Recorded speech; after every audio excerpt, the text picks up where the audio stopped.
ফেরাউনের ব্যাপারে অনেক মিথোলজি আছে দেশে, যে অনেক লম্বা। এক বক্তার ওয়াজেও শুনছি যে আমার পাগড়ি দিয়ে আমি মাইপ পাইছি 60 হাত লম্বা। কিন্তু আমি তো মিশরে ছিলাম, আমি দেখেছি ফেরাউন আসলে এত লম্বা নয়। ওর আসল নাম মিনেফতাহ রামসিস আসানি, দ্বিতীয় রামসিস। ফেরাউন বা ফারাও হচ্ছে মিশরের সিংহাসনে যারা বসে ওদের উপাধি। যেমন প্রেসিডেন্ট বা রাষ্ট্রপতি, এটা কি কারো নাম? যেই ওই চেয়ারে বসবে, বঙ্গভবনে থাকবে, উনি রাষ্ট্রপতি। তো যারাই মিশরের সিংহাসনে বসে তারাই ফারাউস বা ফেরাউন। এই ফেরাউনের সাথে কিন্তু আমি কথা কইছি, বিশ্বাস হয় না? তবে এক পেশে কথা, মানে ও কথা কয় না, আমিই কইছি খালি। ও মিয়া এক পেশে কথা হয় না? আপনারা মাঝে মাঝে আল্লাহর সাথে কথা কন না? বলি না আল্লাহ রে অসুস্থ, তুমি দেখো না, সুস্থ করে দাও আল্লাহ। বলি না আমরা বিড়বিড় করে? কথা তো বলি, এক পেশে কথা। তো ফেরাউনের সাথেও আমি বলছি। মিশরে যে আমার অনেক আকাঙ্ক্ষা ছিল যে এইটারে দেখতে হবে আগে, তো ফ্রিতে দেখেছি, ফর ফ্রি। আমাদের আল আজহার ইউনিভার্সিটির যে কার্ড ছিল, ওই কার্ড ছিল জামিয়াতুল আজহার শরীফের কার্ড, ওটা দিয়ে আবার ফ্রিতে অনেক জায়গায় যাওয়া যায়। তো একবারই দেখেছি আমি মিশরের রাজধানী কায়রোর যে জাতীয় জাদুঘর, ওদের রয়্যাল মোমিস চেম্বারের 2nd ফ্লোরে ওকে শোয়া রাখা হয়েছে। তো অনেক আশা ভরসা নিয়ে গেলাম, ঢুইকাই দেখি ওই রুমের ভিতরে ফেরাউন চাচা শুয়ে রয়েছে। তো যেই ফেরাউনরে জিজ্ঞেস করলাম, হেই ম্যান, হোয়াটস আপ, কেমন আছো? কিন্তু ওর মুখ দিয়ে কোনো কথা নাই। অনেক কিছু জিজ্ঞেস করলাম যে তোর এত বড় কলিজা হইলো কেমনে, তুই আমার নবী মুসারে ধমক দিলি কি করে? আল্লাহর পয়গম্বরকে তুই ধমক দিয়েছিস, তোর এত বড় বুকের পাটা কে দিয়েছে? অনেক কথা বললাম, কিন্তু আজকে ওর কোনো আওয়াজ নাই। আমিও পাইছি সুযোগ, আমারে কওয়ারও সুযোগ নাই। ইচ্ছা মতো দোলাই করলাম ফেরাউন রে। আল্লাহু আকবার। ওর ধমকিতে নাকি মিশরের জমিন কাঁপতো, কিন্তু আজকে ওরা শুটকি বানায় রাখছে কে? এজন্য ওর মতো গাদ্দারে যদি এখনো কেউ করে, ওর থেকে শিক্ষা নেওয়ার দরকার আছে না নাই? খেয়াল রাখবেন, আল্লাহ ফেরাউনকে অনেক ছাড় দিয়েছে, কিন্তু ছেড়ে দেয় নাই। আল্লাহর সুন্নাত হচ্ছে আল্লাহ ছাড় দেয়, ছেড়ে দেয় না। আল্লাহ কি দেয়, কি দেয় না? ফেরাউনরে কি দিছিল? কি দেয় নাই? নমরুদরে কি দিছে? কি দেয় নাই? আবু জাহেলকে ছাড় দিয়েছে, ছেড়ে দেয় নাই। এখনো যদি ফেরাউনের পথে কেউ হাঁটে, ওকে আল্লাহ দেখা যায় ছাড় দিচ্ছে, কিন্তু ছেড়ে দিবে না। চিল্লায় বলো ঠিক কিনা?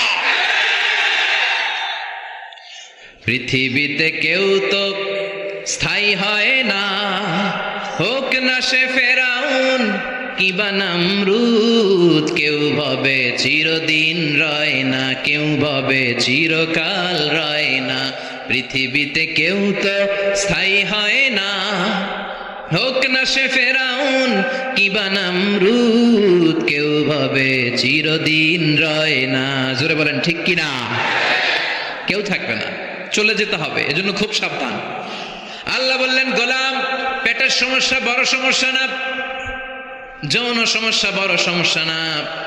মানুষ বানর থেকে আসে নাই, মানুষকে আশরাফুল মাখলুকাত বানিয়েছে কে? আবার মানুষকে আল্লাহর খলিফা বানিয়েছে কে? ইন্নী জাইলুন ফিল আরদি খলিফা। আমি মানুষকে দুনিয়ার বুকে আমার প্রতিনিধি বানিয়েছি। সুবহানাল্লাহ। আমরা আল্লাহর প্রতিনিধি, ভাইস জেরেন্ট অফ আল্লাহ, লিইজরাই আহকামিহি ওয়া লিতানফিযি আওয়ামিরিহি ফিদ দুনিয়া। এই দুনিয়ার বুকে আল্লাহর আদেশ নিষেধ বাস্তবায়ন করার জন্য তার খলিফা হয়ে আমরা পৃথিবীতে এসেছি। চিল্লায় বলেন ঠিক কিনা? আল্লাহ বললেন, চোর যদি চুরি করে হাত কেটে দে। কার আইন? আস-সারিকু ওয়াস-সারিকাতু ফাকতাউ আইদিয়াহুমা জাযাআম বিমা কাসাবা নাকালাম মিনাল্লাহ ওয়াল্লাহু আজিজুন হাকীম। এটা কার কথা? If anyone steals something very precious from the society, the government should cut down his right hand. চুরি করলে যদি সাক্ষী সামন্তের দ্বারা প্রমাণিত হয়, আল্লাহর আদেশ হচ্ছে ওর ডান হাতটা কোপ মেরে কেটে দেয়। তবে এটা আমরা কাটবো না, এটা গভর্নমেন্ট কাটবে। কিন্তু আইনটা কার? এদিকে কোনোভাবে এটারে উল্টাপাল্টা করার সুযোগ আছে? করে শুনেন। মাদিনাতে বানু মাখজুমিয়া গোত্রের এক মেয়ে চুরিতে ধরা পড়ল। এখন এই মেয়ে ছিল অনেক বংশীয় একটা মেয়ে।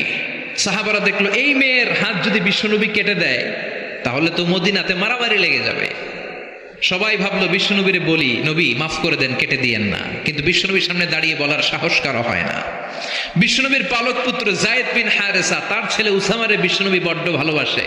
ওনাকে বলা হতো হুব্বু রাসূলিল্লাহ, বিশ্বনবীর ভালোবাসা। সবাই বলে উসামা আমরা পারবো না, তুই যা বিশ্বনবীর কাছে যে সুপারিশ কর, নবী যেন মেয়েটার হাত কেটে না দেয়।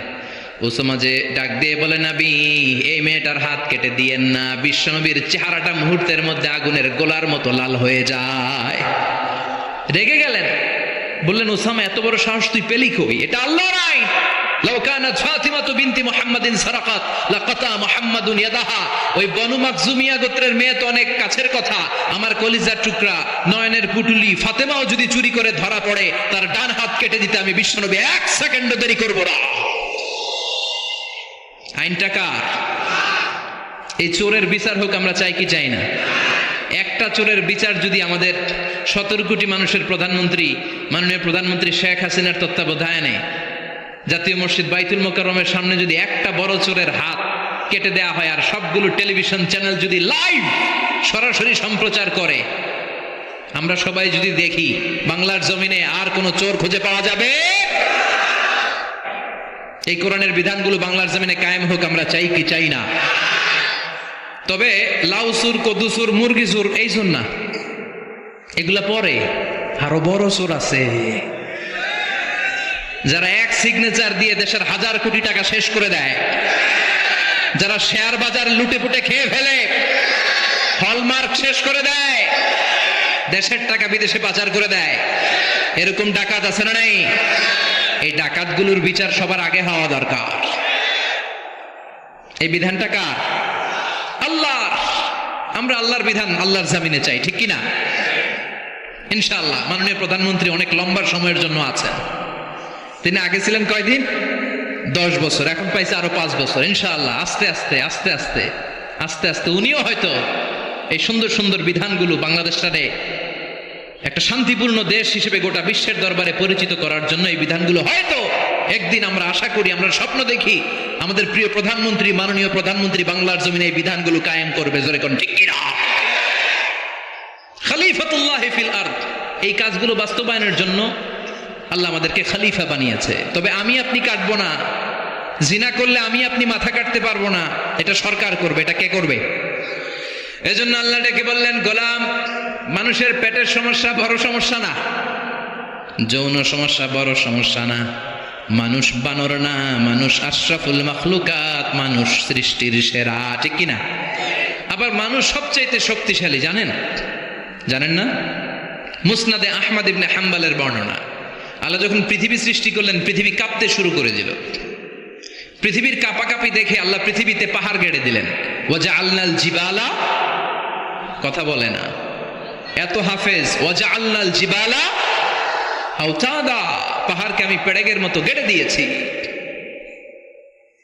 আল্লাহ 7টা টেকটনিক প্লেট তৈরি করলেন। 7 tectonic plates create the mountain range on earth. 7টা টেকটনিক প্লেট পৃথিবীতে পাহাড় তৈরি করেছে। আল্লাহ 7টা পাহাড় দিয়ে পৃথিবীর কাঁপাকাঁপি বন্ধ করে দিলেন। ফেরেশতারা এটা দেখে অবাক। ফেরেশতারা বললেন, আল্লাহ পৃথিবী কাঁপছিল আর আপনি পাহাড় গেড়ে দিয়ে পৃথিবীর কাঁপাকাঁপি থামিয়ে দিলেন, পাহাড়ের এত শক্তি। হাল মিন খালকিকা আসাদ্দু মিনাল জিবাল, হে আল্লাহ আপনার সৃষ্টির মধ্যে পাহাড়ের চাইতেও শক্তিশালী কি কিছু আছে? সুবহানাল্লাহ কইবেন না? আল্লাহ বললেন, নাম আছে, সেটা হচ্ছে আল হাদিদ, মানে লোহা। কারণ লোহা পাহাড়ের ভিতরে ঢুকাই দেওয়া যায়।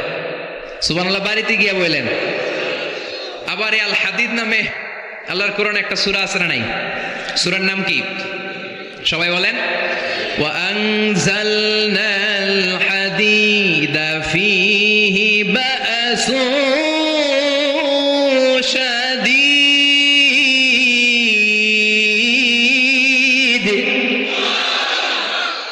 আমি আকাশ থেকে লোহা নাজিল করেছি, লোহার মধ্যে অনেক শক্তি আমি ঢুকিয়ে দিয়েছি। ওয়া মানাফিউ লিন-নাস, আবার লোহার ভেতরে মানুষের জন্য উপকার আছে না নাই? এমন কিছু বানানো যায় না লোহা ছাড়া। এই যে মাইক বানাইছে, লোহা আছে না নাই? ঘড়ি বানাইতে লোহা, বাড়ি বানাইতে, গাড়ি, কম্পিউটার, প্লেন, রকেট, বন্দুক। সুবহানাল্লাহ কইবেন না?